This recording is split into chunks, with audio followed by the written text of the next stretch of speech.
দেশ ধ্বংসের দ্বারপ্রান্তে চলে যাবে। আবার সরকারি দল যদি বিরোধী দলকে দমনের নীতি অতীতের মতো অনুসরণ করে, তাও দেশ যাবে রসাতলে। আমাদের সমাজে নানাবিধ বিভ্রান্তি, বৈষম্য, দুর্নীতি, বিভিন্ন ধরনের অপকর্ম মারাত্মকভাবে জেঁকে বসে আছে। একটা নির্বাচন হয়েছে, ফলাফল আমরা মেনে নিয়েছি, খুশি হয়ে হোক অখুশি হয়ে হোক। আমরা ওই কালচারে যেতে চাইনি যে আমরা এই ফলাফল মানি না, কারচুপি হয়েছে, এই ফলাফল বাতিল করতে হবে না, আমরা এই দাবি তুলিনি। আমরা বলেছি কষ্ট আছে বুকে, কিন্তু মেনে নিলাম। আমরা গঠনমূলক বিরোধী দল হিসাবে দায়িত্ব পালন করতে চাই, কিন্তু আমরা অনুগত বিরোধী দল হব না। অনুগত বিরোধী দলের রূপ বাংলাদেশ বহুবার দেখেছে। তারা জনগণের রাইটের পক্ষে কথা বলে নাই, তারা এস্টাবলিশমেন্টকে অন্ধভাবে সহযোগিতা করেছে। আমাদের পলিসি ক্লিয়ার, তাআওয়ানু আলাল বিররি ওয়াত তাকওয়া ওয়ালা তাআওয়ানু আলাল ইসমি ওয়াল উদওয়ান।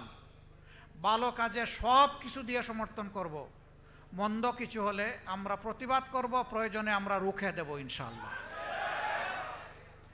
তাহলে সরকারি দল বিরোধী দল সবাই মিলে একটা সুন্দর দেশ আমরা গড়তে পারবো।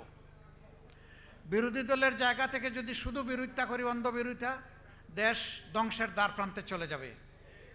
আবার সরকারি দল যদি বিরোধী দলকে দমনের নীতি অতীতের মতো অনুসরণ করে, তাও দেশ যাবে রসাতলে, ক্ষতিগ্রস্ত হবে দেশবাসী। এইখানে সবচেয়ে বড় দায়িত্ব পালন করতে হবে সরকারি দলকে। সরকারি দল যদি দায়িত্বশীলতার সাথে মানুষের আমানতদারি রক্ষা করে, যদি তারা অন্যায় অপরাধ বন্ধ করতে পারেন, দুর্নীতি বন্ধ করতে পারেন, চাঁদাবাজি বন্ধ করতে পারেন। পাঞ্জাবের জগতে একটি বিশ্বস্ত নাম, শাবাব এথনিক ওয়্যার। আমি বিশ্বাস করি 5 বছরে এই দেশ পরিপূর্ণভাবে বদলে যাবে ইনশাআল্লাহ। কিন্তু এই জায়গাগুলোতে যদি ব্যর্থ হন, সামাজিক ন্যায় বিচার যদি কায়েম করতে ব্যর্থ হন, তাহলে এর মাসুল শুধু সরকারি দল দেবে না, এর দ্বারা ক্ষতিগ্রস্ত হবে 18 কোটি মানুষ। দোয়া করবেন আমরা বিরোধী দল হিসাবে যেন চৌকস পাহারাদারের দায়িত্ব পালন করতে পারি, চোখ যেন সব সময় জনগণের অধিকারের দিকে খাড়া রাখতে পারি, স্থির রাখতে পারি, আল্লাহকে যেন ভয় করে চলতে পারি। আল্লাহর বিধানের লঙ্ঘন হয় এমন কিছু যেন আমরা মেনে না নেই। আপনারা আমাদের জন্য দোয়া করবেন। মানুষের শান্তি আমাদের শান্তি, মানুষের কল্যাণ আমাদের কল্যাণ।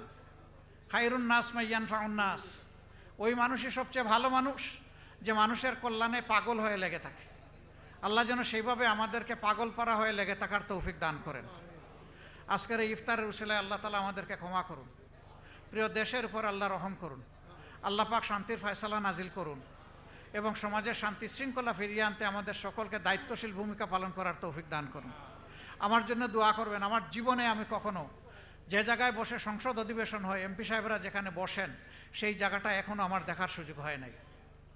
আল্লাহ যদি আমাকে হায়াত দেন, বাঁচাইয়া রাখেন, তাইলে এই 12 তারিখ দেখার সুযোগ হবে আমার। কাজেই পার্লামেন্টের জন্য আমি একজন শিশু। আল্লাহ যেন এই শিশুটাকে আপনাদের দুয়ার বরকতে সাহায্য করেন, খালেস পাবে।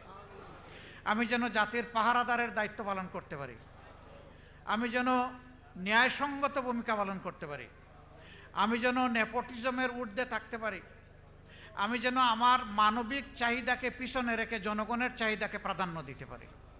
আল্লাহ সেই তৌফিক যেন আমাকে দান করেন। সুবহানাকাল্লাহুম্মা ওয়া বিহামদিকা আশহাদু আল্লা ইলাহা ইল্লা আনতা আস্তাগফিরুকা ওয়া আতুবু ইলাইক। আসসালামু আলাইকুম ওয়া রাহমাতুল্লাহি ওয়া বারাকাতুহু। সম্মানিত সুধীমণ্ডলী, আলহামদুলিল্লাহ, আমরা খুবই কৃতজ্ঞ। আপনারা আপনাদের শত ব্যস্ততার মধ্যে আমাদেরকে সময় দিয়েছেন এবং বিভিন্ন রাজনৈতিক দলের নেতৃবৃন্দ এখানে এসে উপস্থিত হয়েছেন। বিশেষ করে সিলেট সিটি কর্পোরেশনের নবনিযুক্ত প্রশাসক, জেলা বিএনপির সভাপতি জনাব